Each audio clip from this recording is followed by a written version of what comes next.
Infogine Podcast. Infogine Podcast. 7, 8, 9 octobre 2021. Bonjour Richard. Bonjour Richard. Excellent. On est là pour aborder la place de la plateforme Camille France.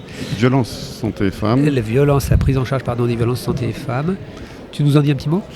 Oui, donc c'est une plateforme qu'on est en train de mettre en place au niveau de la France pour aider les professionnels de santé, en particulier les sages-femmes et les gynécologues, à prendre en charge les victimes de violences conjugales.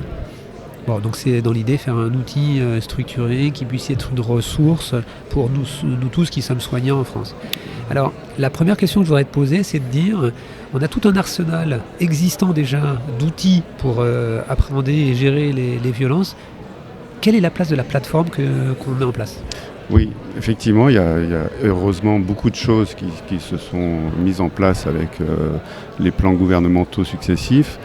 Et toujours est-il que dans la prise en charge globale des victimes, le rôle du professionnel de santé, qu'on sait comme étant primordial, comme approche, étant donné qu'il est en première position, il reste quand même difficile à structurer, et bien qu'il y ait eu des choses de fait en termes de formation des urgentistes, des sages-femmes, maintenant des kinés, ça reste quand même au niveau pratique sur le terrain assez difficile de structurer cette prise en charge. Donc nous, on vient avec cette plateforme compléter, il ne s'agit pas de refaire quelque chose qui existe déjà, mais c'est compléter l'existant, essentiellement dédié aux professionnels de santé, avec un regard pour les professionnels de santé pour qu'ils puissent s'impliquer parfaitement dans le réseau de prise en charge.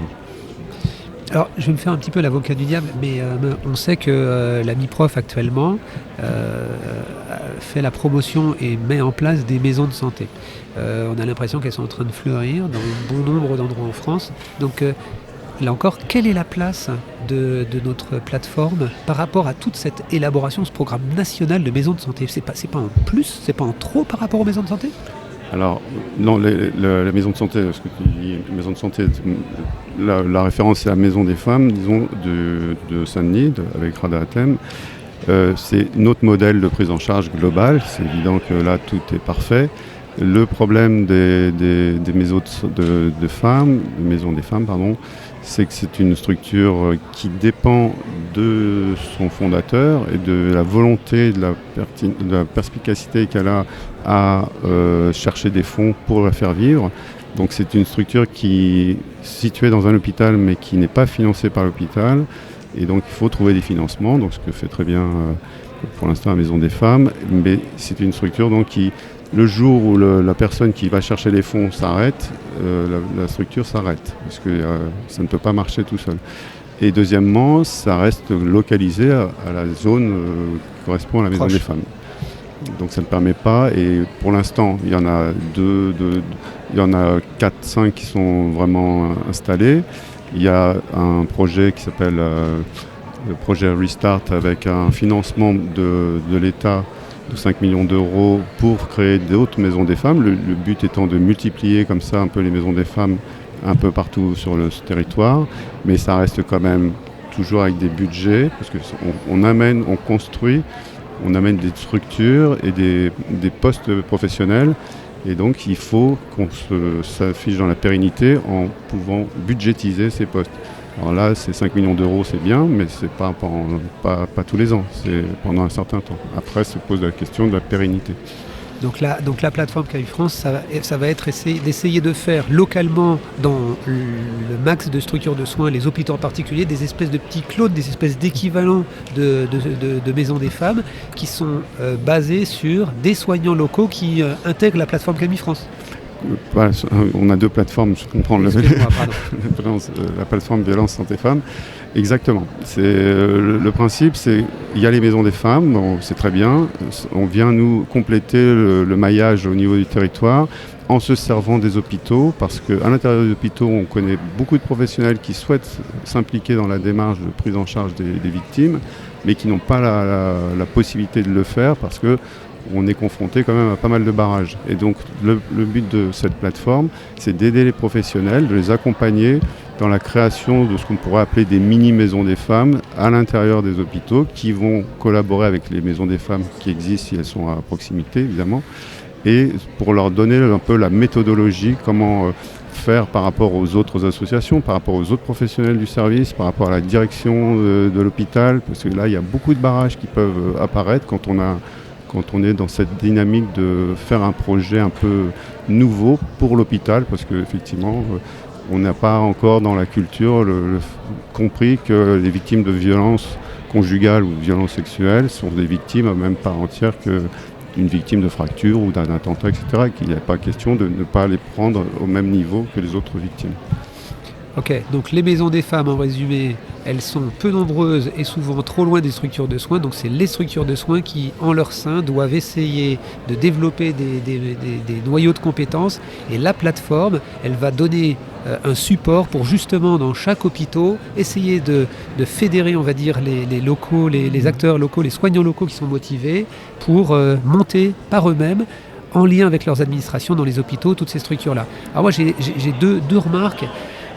Quand perso je vais être confronté à cette situation-là, j'ai deux soucis. Le premier, c'est mon réseau d'adressage. Je ne sais pas qui à côté de moi est la personne versée pour prendre en charge.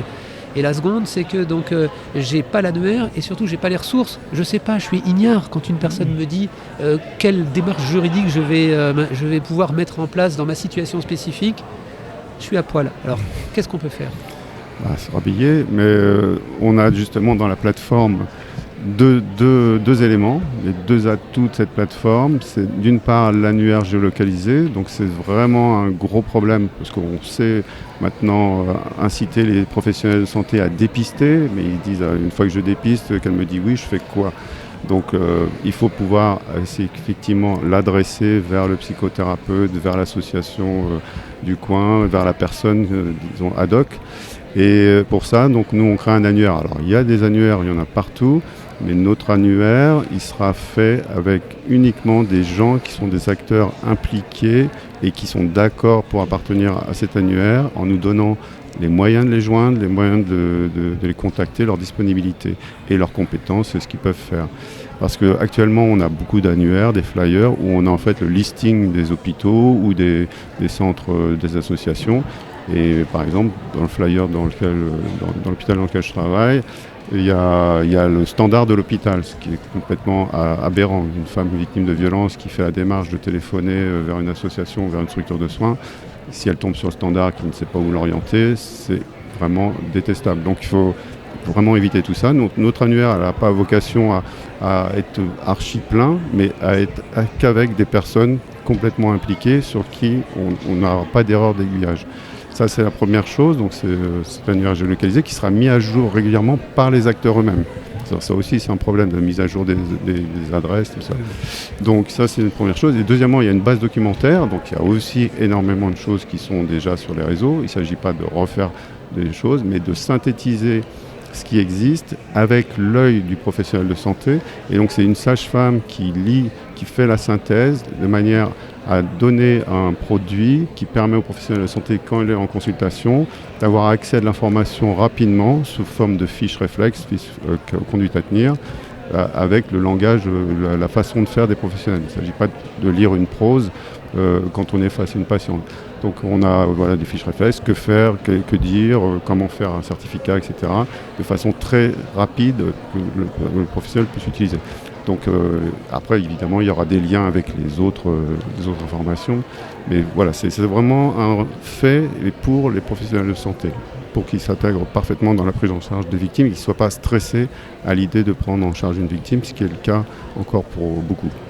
Je pense que c'est vraiment capital ce que tu dis, à savoir que je pense qu'on a beaucoup de frilosité en ce sens où on craint de mettre le doigt dans le rouage d'une prise en charge pour laquelle on se sait inopérant, pour lequel on ne sait pas, on n'a pas tous les moyens. Donc la plateforme, elle répond, c'est ce que tu dis, si je comprends bien, on a la fiche réflexe donc qui nous permet en rapide, en immédiat d'avoir les points les plus importants pour la prise en charge et dans un second temps, décaler après, au-delà de la consultation, toute une source de documentation, de référence à laquelle on peut se référer. Tout à fait, oui. Avec des tutoriels. Enfin, on essaye de faire de la chose la plus ergonomique possible et la plus facile et rapide à lire pour des professionnels. On est vraiment avec ce regard spécifique.